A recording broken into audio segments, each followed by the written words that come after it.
Hi everyone, this is Piotr Kieszkowski from the Aquarium Television Definite Aquascape TV, and this is another video from Aquatics Live 2012 show in London. What you see right now is a small exhibition arranged by members of Hounslow and District Aquarist Society from the UK. You may ask, what is so special about these aquariums? They don't look particularly attractive, but this is actually one of the best aquarium exhibitions I have ever seen. It demonstrates various methods of breeding aquarium fish. Okay, so let's have a look at these aquariums. The first tank demonstrates the method of breeding killifish and other fish which spawn in the thicket of plants. You can replace plants with so-called spawning mop, visible in the right corner. Mops can be made of acrylic wool or other artificial fibers to prevent them from decomposing in the water. Fish spawn inside this mop, and after spawning you can carefully remove the mop from the aquarium together with eggs deposited inside, and put this mop to another aquarium filled with the same water to allow the small fish to hatch. In this way, you make sure that the parents will not eat eggs and fry, and you also do not stress the parents by catching them and removing from aquarium with the net. Okay, so this was the method for breeding killifish, and now something about fish which scatter their eggs in open water. You want to prevent the eggs from being eaten, and this is where these colorful marbles come in handy. When fish spawn in water, the eggs fall down between the marbles and are not available for the adult fish. After spawning, you should remove the parents from the aquarium to allow the small fish to hatch.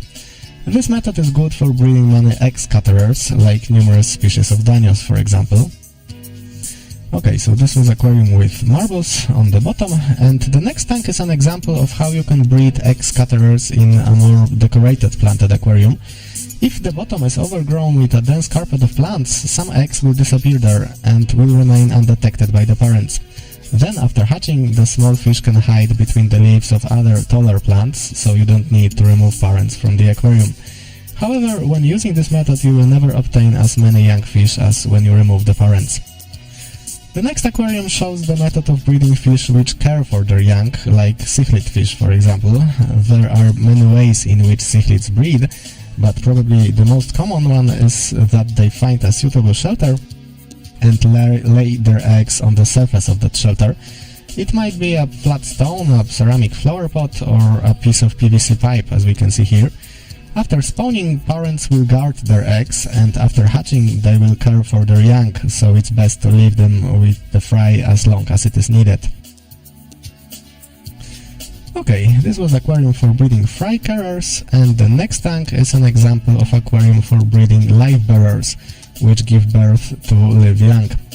The only problem in this case is how to make sure that the young fish will not be eaten by their parents. For this, you can put the female into aquarium with fine-leaved plants. After being born, small fish will hide between the plants, and in this way they can avoid being eaten. If you look carefully, you will see that there are some small fish swimming close to the group of these fine-leaved plants. Okay, so this was the aquarium for breeding live bearers, and the last tank is a setup for breeding labyrinth fish, which build nests on the surface of the water. The nest is made of bubbles of air expelled by the male. It's like an island made of foam floating on the water surface.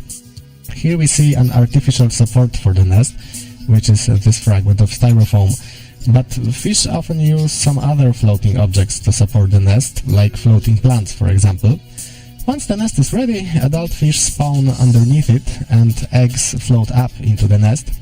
Female should be removed because male takes care for the nest after spawning. Here is a short glance from above. The aquarium is divided by removable glass wall, which is separating the pair, because we don't want the nest to be built during the short time of Aquatics live show.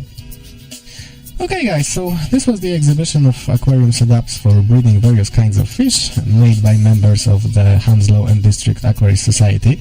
If you like this video, please share it with others. You can also subscribe to my YouTube channel, like my page on Facebook, or bookmark my website to be updated about new videos. And now, thank you for your attention. This was Piotr Kieszkowski from the Aquarium Television Definite Aquascape TV.